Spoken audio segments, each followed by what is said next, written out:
Welcome back to my YouTube channel myself Pragya. And आज हम बात करने वाले हैं सीआईए ट्रेड के बारे में। CIA trade is kind of confidentiality, integrity and availability. तो सबसे पहले चलते हैं कॉन्फिडेंशियलिटी की ओर। तो कॉन्फिडेंशियलिटी में क्या होता है? जो भी हमारा डेटा होता है उसको हम कैसे सिक्योर एंड सेफ बना सकते हैं। तो ये होती है कॉन्फिडेंशियलिटी। अब उसको मेंटेन कैसे करते हैं? तो वो उसको मेंटेन करने के दो तरीके होते हैं। उसमें पहला तरीका होता है कि उसमें पासवर्ड लगा के रखें, तो कॉन्फिडेंशियलिटी मेंटेन होती है। और दूसरा होता है कि उसमें हम इनक्रिप्शन कर दें, उस डेटा को इनक्रिप्ट कर दें।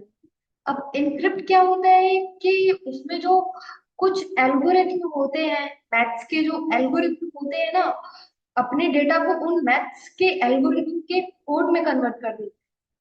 तो जिसकी एक डिक्रिप्ट की होती है, जिसके पास भी वो डिक्रिप्ट की होगी, केवल वही उसका एक्सेस कर पाएगा, अदरवाइज कोई भी उस डेटा का एक्सेस नहीं कर पाएगा। तो इससे भी, इंक्रिप्शन से भी कॉन्फिडेंशियलिटी को मेंटेन किया जाता है। अब बात करते हैं इंटीग्रिटी के बारे में। इंटीग्रिटी क्या होती है?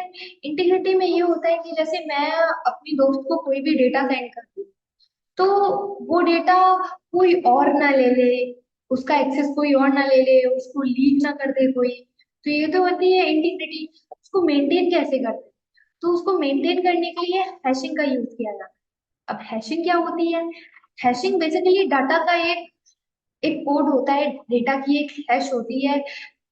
तो उससे हम पता लगा सकते हैं कि मतलब उसमें कुछ चेंजेस तो नहीं किए गए हैं। अब हम कैसे पता लगाएंगे कि उसमें कुछ चेंजेस किए गए हैं या फिर नहीं किए गए हैं? तो जैसे जो भी डेटा है मेरा, मैंने अपनी एक दोस्त को भेजा, तो उसको भेजने से पहले मैंने उस डेटा की एक हैश ले ली, अपने पास ले ली, और उसको भेज दिया। जब उसके पास वो डेटा पहुंचा, तो उसकी भी हैश ले ली, और फिर मैंने दोनों को मैच मैच किया। तो वो अगर मैच हो रहे हैं, तो समझ लीजिए आपके डेटा के साथ कुछ भी चेंजेस नहीं किए गए हैं। अगर उसमें एक डॉट का भी चेंज किया गया है, तो समझ लीजिए उस उसमें अगर एक डॉट का भी चेंज किया जाएगा ना, तो आपकी हैश बदल जाएगी, आपकी हैश मैच नहीं हुई। तो हैशिंग से हम लोग इंटीग्रिटी को मेंटेन करते हैं। अब आते हैं अवेलेबिलिटी।